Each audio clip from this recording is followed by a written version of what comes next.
Приветствую вас, друзья, с вами Сурвагер, а на ваших экранах очередной 22-й выпуск новостей по игре 7 Days to Die, в котором вас ждет обзор видео от Джоэла, плюс немного информации с форума. Ссылку же на оригинальное видео Джоэла вы, как всегда, найдете в описании под этим видео. Ну а мы приступаем к обзору. И первое, что нам показал Джоэл, это новая часть анимации персонажа. Теперь мы снова можем видеть, куда конкретно смотрит персонаж от третьего лица или другие персонажи, которых мы видим при игре на сервере или просто в коопе. Почему я сказал снова? Потому что ранее в прошлых альфа-версиях игры это тоже работало. Но с той разницей, что тогда при направлении взгляда персонажа вверх или вниз в нужную сторону поворачивалась вся верхняя часть персонажа, та что выше пояса. Это работало на протяжении нескольких альф, но выглядело это, во-первых, очень плохо, а во-вторых, для того, чтобы реализовать эту, с позволения сказать, анимацию, требовалось очень много кода и непростительно много ресурсов. Если использовать терминологию программистов, то это был скорее костыль, чем полноценное работоспособное решение, потому в один прекрасный момент эта анимация была отключена разработчиками до лучших времен, и несколько последних версий игры мы не могли видеть, в какую именно сторону смотрят друзья и враги в игре. Лучшие времена близятся, и в 17-й альфе мы опять сможем видеть, куда смотрит аватар персонажа, на которого мы смотрим. Возможность видеть, куда смотрит персонаж, а также реалистичная анимация поворота верхней части туловища в ту или иную сторону стали доступны разработчикам благодаря технологии Blending Animation – смешивание анимации. Что это значит? Например, у нас есть анимация ходьбы и анимация прицеливания, но с помощью смешивания мы можем получить анимацию прицеливания при ходьбе. Плюс теперь это самое смешивание будет происходить в режиме реального времени. То же самое и с направлением прицеливания, как показал Джоэл. На самом деле это всего две анимации – прицеливание и перемещение, но с помощью смешивания удалось реализовать прицеливание в разные стороны в разном состоянии персонажа. Раньше для решения этой задачи приходилось прописывать отдельные участки кода для каждой из таких комбинаций движений, как прицеливание сидя, прицеливание стоя, прицеливание при движении сидя, прицеливание при ходьбе и прицеливание при беге. Теперь же эта задача решается с помощью технологии смешивания анимации, описанной выше. Технология смешивания анимации, как я понял, стала доступна разработчикам после перехода на новую версию движка Unity. И теперь мы не только сможем видеть, куда смотрят и целятся наши друзья, враги и NPC, но что еще примечательно, благодаря этой технологии смешивания анимации разработчикам удалось оживить безжизненные модельки персонажей. Это можно заметить по дополнительной анимации, которая заставляет персонажей дышать. Следующее, что показывает нам Джоэл в своем видео, это новое здание. И первое здание, которое мы видим, это, как выразился Джоэл, дом в стиле Тюдоров. Одна из разновидностей тюдоровского стиля нам хорошо знакома из-за своей схожести с немецкими фахверками, белыми домами, деревянный черный каркас которых как бы выступает с наружной части зданий. Также тюдоровские дома имеют крутые своды крыш, объединенные в группы дымоходные трубы, иногда украшенные керамикой, и высокие узкие двери и окна. В показанном нам здании тюдоровский стиль выдают высокие окна, пространство вокруг окон второго этажа, оформленное в виде выступающих элементов каркаса темного цвета, а также достаточно крутые своды крыши, высотой почти в 1,5-2 этажа. Стоит также обратить внимание на оформление самих окон, а именно на выступающие наличники, по которым вполне можно будет пройтись как по парапету, ну я так думаю. Верхняя часть наличника имеет красивое оформление по краям. Если соединить несколько таких наличников между собой, то у промежуточных наличников это оформление будет скрыто и останется только у крайних элементов. То же самое сейчас можно видеть, когда мы строим широкую лестницу с перилами. Если помните, то при горизонтальном соединении элементов лестницы с перилами, перила пропадают в местах соединения и остаются только по краям полученной конструкции. Разработчики не остановились на внешнем оформлении здания. Тюдоровский стиль также прослеживается и во внутреннем оформлении показанного нам здания. Тут нас встречают такие элементы стиля, как выступающие балки перекрытия на потолке, неизменный камин и арочные проемы. Двигаемся дальше. Следующее, что мы видим, это вариант тумбочки с открытой дверцей. Это новый тип тумбочки, имеющий, кроме привычных нам больших дверц, еще и верхние выдвижные ящички. Этот блок появится в игре как минимум в двух вариантах – обычный бежевый и из красного дерева. Использоваться эти контейнеры будут в 17-й альфе в качестве нижних тумбочек на кухнях и в гостиных, в то время как верхние останутся в том же виде, как есть сейчас, и варианта с открытой дверцей они пока не получили. В данный момент планируется, что тумбы с открытой дверцей будут представлять из себя неактивные блоки и обыскать их будет нельзя.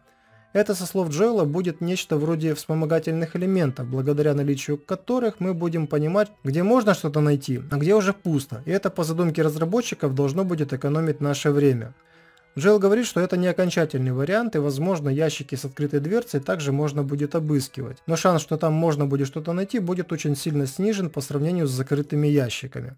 Как по мне, делать открытые тумбочки в виде неактивных элементов так себе идея. Это же не PUBG, где каждая секунда на счету. В 7 Days to Die мы вполне можем себе позволить спокойно и обстоятельно обыскивать здания, никуда не торопиться. А вот позволить обыскивать открытые тумбочки, но сильно снизить шанс появления в них лута, это, по-моему, вполне себе хорошее решение. Также, кроме новых тумбочек, появятся такие элементы, как пустая книжная полка, микроволновка и новый холодильник, которым, скорее всего, будет заменен то, что есть сейчас. В этом видео Джоэл нам показал варианты микроволновки и нового холодильника в открытом состоянии, но также будут варианты и с закрытыми дверцами. Закрытые холодильник и микроволновку можно будет обыскать, а вот с открытыми вариантами этих элементов ситуация та же, что и с тумбочками. Все эти новые блоки будут появляться в доме случайным образом. То есть в одном доме мы сможем найти, к примеру, 10 тумбочек, 7 из которых будут открытыми, пустой открытый холодильник и закрытую микроволновку. А в другом похожем здании вполне возможно, что все тумбочки будут закрытыми. Не будет микроволновки, но будет закрытый холодильник, набитый едой и так далее и тому подобное. Вариантов будет множество. Кстати, блоки, имеющие закрытое и открытое состояние, уже есть в игре. Это кассовые аппараты на заправках и в магазинах. Если помните, то обыскать там можно только закрытые кассовые аппараты, а открытые представляют собой неактивные блоки. Как по мне, было бы очень круто, если бы контейнеры, которые мы обыскали и забрали из них все содержимое, меняли бы свой вид из закрытого состояния на открытый. Так, к примеру, обыскал закрытый холодильник, вышел из инвентаря и видишь, что холодильник уже в открытом виде. А когда в холодильнике опять появятся новые предметы, он опять имел бы закрытый вид. В некоторых местах, в частности на лестнице, стандартно можно заметить глюки с текстурами, которые Джоэл стандартно обещает исправить. Следующее, на чем немного заостряет внимание Джоэл, это картина с изображением Ноя, предводителя фракции Белой реки. Но тут не в этом суть. Первое время, когда я начал играть в игру 7 Days to Die, а была это, если не ошибаюсь, еще альфа 11, то при обыске каждого здания я снимал или разрушал все картины, что там находил, в надежде найти за ними какой-то секрет. Пока не понял, что это просто картины и они просто висят на стенах без всяких хитростей. И тут Джоэл нам сообщает, что у нас после выхода 17-й альфы появится мотивация собирать или разрушать все картины в здании, так как за каждой из них теперь может оказаться встроенный сейф или другой секрет, может быть скрытый шкафчик или что-то другое, к примеру, переключатель какой-то, и это уже само по себе круто. Следующее, что мы видим, это ванная комната со старой ржавой ванной и наполовину прикрывающей ее занавеской. Ванны, которые мы будем находить в игре, могут попадаться двух видов, пустые, как сейчас, или заполненные мозгами. Ранее в Твиттере Джоэл публиковал эти два варианта. Их изображение вы сейчас видите на своем экране. Наличие в заброшенном доме пустой ржавой ванны вполне объяснимо, а вот откуда в заброшенном доме может взяться ванна, заполненная мозгами, это мне непонятно. Напишите в комментариях свои предположения о том, кто мог бы заполнить ванну мозгами. У меня на этот счет вообще нет никаких идей. Может быть, у вас есть. Следующее, что мы видим, это импровизированный домашний кинотеатр, где роль проектора играет прожектор, а вместо колонок используются обычные уличные громкоговорители. Если честно, так себе решение. Тут или нужно добавить новые декоративные блоки в виде проектора и нормальных колонок, или просто не создавать это нечто из подсобных материалов. Телевизионные панели же добавили, почему бы не добавить нормальный проектор и колонки? Как я понял, в игре все равно будет много кинотеатров и прочих развлекательных заведений. Далее мы видим офис с пустыми книжными полками и вариант котельной с горящим внутри огнем. За этой котельной есть, так сказать, финишная комнатка, в которой можно будет найти много ценных вещей. Но чтобы их забрать, нам придется сразиться с боссом, который будет охранять этот скарб. Показывая это здание, Джоэл в очередной раз напомнил нам, что каждое здание по возможности будет представлять из себя мини-квест, в результате прохождения которого мы будем получать некую награду в виде ценного лута. Следующее здание, которое показывает нам Джоэл, также представляет из себя мини-квест. Тут Джоэл говорит, что это здание одно из многих, для которых будет придумана история, которую мы сможем для себя раскрыть по мере прохождения этого здания до финишной комнаты. Конкретно это здание представляет собой дом продавца грибов, ну или грибного дилера, как бы это странно ни звучало. И нам придется в процессе исследования этого дома узнать, что же случилось с женщиной, которая занималась тут выращиванием и продажей грибов. Это здание также выполнено в стиле Тюдоров, о чем явно говорит его внешний вид и Джоэл. Попасть в это здание можно через разрушенный угол подвального помещения. Исследуя подвал этого здания, мы обнаруживаем самую настоящую маленькую грибную ферму с системой орошения, вентиляцией и бойлером для нагрева воды, что в целом представляет из себя систему, позволяющую поддерживать в подвале условия, благоприятные для выращивания грибов. Система орошения тут реализована из совершенно новых элементов. Для этого в игру был введен полный сет труб разной формы, размеров и назначения. Вентиляция также реализована с помощью новых элементов, которых я в 16-й альфе не видел. Рядом с бойлером мы видим широкий шкаф, который ни обыскать, ни открыть не представляется возможным. Продвигаясь дальше, мы находим химстанцию, на столике слева от которой мы видим мешки с компостом, а справа горящую бочку. Во второй части комнаты, отделенной от химстанции небольшой перегородкой, вроде все выглядит обычно. Единственное, что бросается в глаза, так это криво висящая картина. Криво висящая картина в мире, где углы поворота блоков при размещении ограничены значениями 90 и 45 градусов? Тут что-то не так. Как думаете, что это может быть? Я бы предположил, что это такой себе переключатель, и если активировать картину, то она примет правильное положение, а где-то откроется потайной проход, например, тот шкаф в соседней комнате. А может, за этой картиной просто находится сейф или тайник. Да это может быть что угодно, но я никогда не поверю, что это просто картина, и она просто так криво висит тут на стене, когда другие такие же картины, которые я видел в этом и других видео Джоэла, висят идеально ровно. Пишите в комментариях, что это, у меня просто разыгралась фантазия или тут действительно что-то не так. Далее мы видим на окнах деревянные решетки, и Джоэл демонстрирует, что по ним можно взбираться как по лестнице. Подобные блоки уже были показаны Джоэлом в одном из прошлых видео, но тогда Джоэл на них не сделал акцента. Если помните, я отдельно выделил момент, когда персонаж Джоэла перелез через деревянный забор высотой в 2 блока. Теперь к деревянному забору добавились и такие вот деревянные решетки. Далее ждем, когда Джоэл продемонстрирует, как персонаж будет взбираться по лозам и другим подобным растениям, иногда покрывающим стены заброшенных зданий. Об этом Джоэл, кстати, тоже упомянул в этом видео. Следующее, что мы видим, это очень длинные шторы, которые, со слов Джоэла, были изменены таким образом, что теперь могут быть совершенно любой длины. Следом смотрим очередную ванную комнату с неизменной ржавой ванной, в этот раз тоже без мозгов. Далее Джоэл показывает нам новую текстуру для оформления стен в виде облупившейся штукатурки на чердаке. И в конце мы попадаем в финальную комнату, в которой нас будут поджидать очередной босс или просто очень много зомби, невесть откуда взявшихся. На этом этапе, я так думаю, история грибного дилера будет раскрыта. На что я хочу обратить ваше внимание, так это на то, что многие места в показанных нам домах как бы намекают на то, что персонажам могут вернуть возможность проходить в проемы высотой в 1 блок. Вот тут, и тут, и тут есть такие себе вентиляционные проемы, которые можно было бы использовать для того, чтобы попасть в закрытые части здания. Вот тут Джоэл вообще специально попрыгал, чтобы что-то рассмотреть, хотя кроме пары коробок там ничего не было. И последняя тема на сегодня – это первый взгляд на систему модификации оружия в действии. Вначале Джоэл демонстрирует нам то, как меняется перекрестие прицела в зависимости от того, стоит персонаж или двигается. При беге полоски перекрестия разлетаются в разные стороны, а если остановиться, размер перекрестия возвращается к нормальному состоянию. Благодаря этой системе вам будет легче оценить, насколько точно ваше оружие в тот или иной конкретный момент. Наконец-то переходим к демонстрации модификации оружия. Сами иконки модификации еще не проработаны, потому для их визуализации были выбраны уже существующие в игре иконки других предметов, так что на них обращать внимание нам не стоит. Как уже упоминалось ранее, количество доступных слотов под модификации будет зависеть от качества оружия, и как видим, у оружия сиреневого качества для модификации доступны все 6 слотов.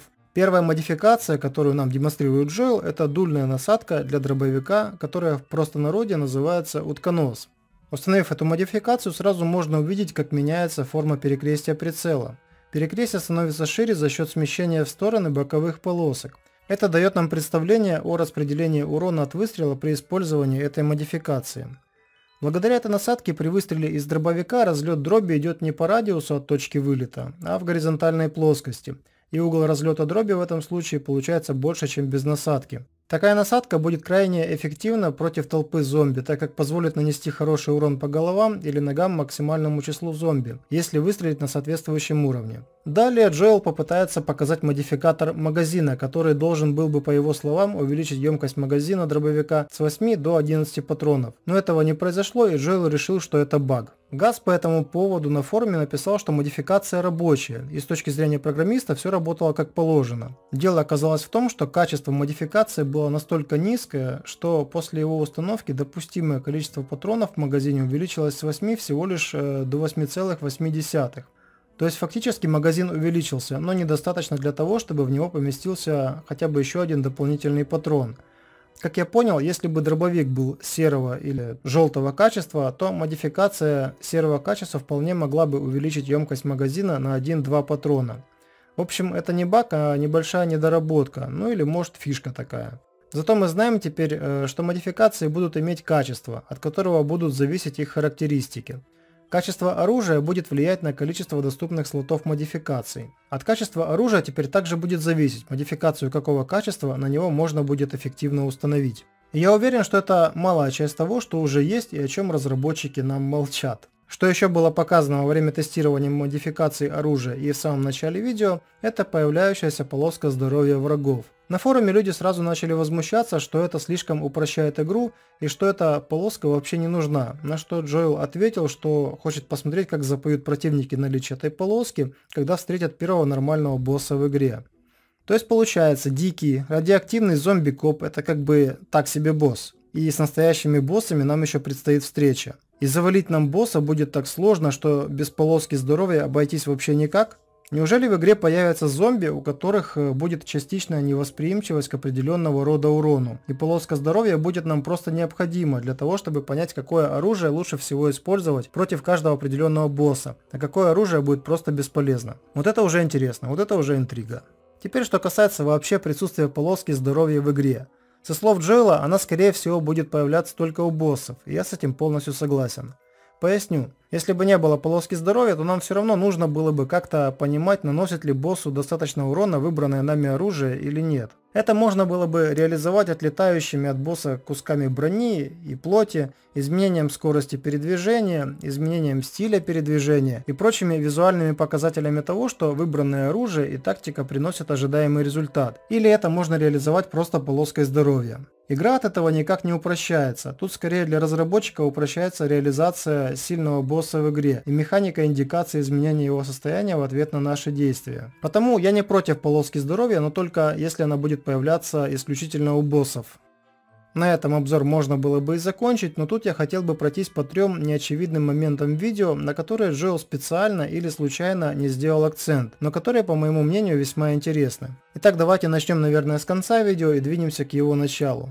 Первый момент, на который я обратил внимание, это то, как вели себя зомби при выстреле по ним из дробовика.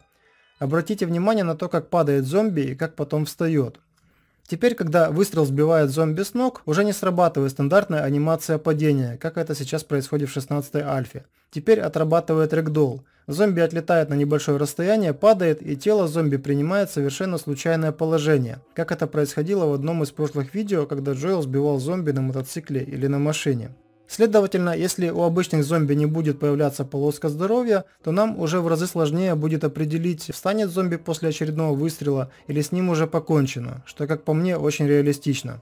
Второй момент, который мне удалось подметить, это то, что при прыжках у персонажа теперь тратится выносливость. Сейчас в 16-й альфе при прыжках выносливость не тратится, от слова совсем, я проверил. И последний момент, на который я обратил внимание, это полоска выносливости, которая в видео Джоэла имела непривычные нам два значения, такие как текущее и максимальное, а целых три значения. И вот какие. Синяя область – текущее значение выносливости, серая область – максимальное значение, которого можно достичь не тратя какое-то время выносливость, то есть не прыгая и не бегая. И темно-серая область – это максимально допустимое значение выносливости, основанное, как я понял, на уровне персонажа и его прокачки. Я на форуме предположил, что это усталость персонажа, которая будет накапливаться, и из-за этого постепенно будет снижаться максимальный запас выносливости.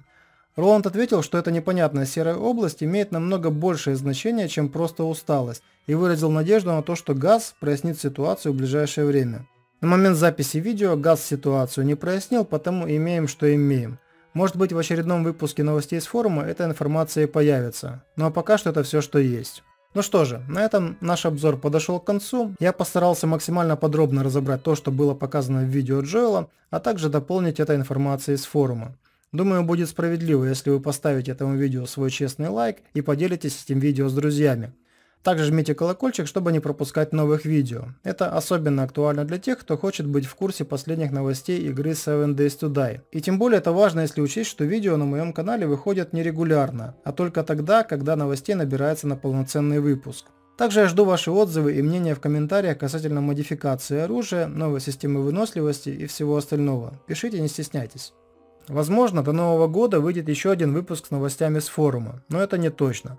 Потому на случай, если этот выпуск окажется последним в этом году, поздравляю вас с наступающим Новым Годом. Желаю вам крепкого здоровья, ярких впечатлений, стабильно высокого FPS и сиреневого лута в инвентаре. С вами как всегда был Survagor, увидимся в следующих видео, всем пока и еще раз с Новым Годом.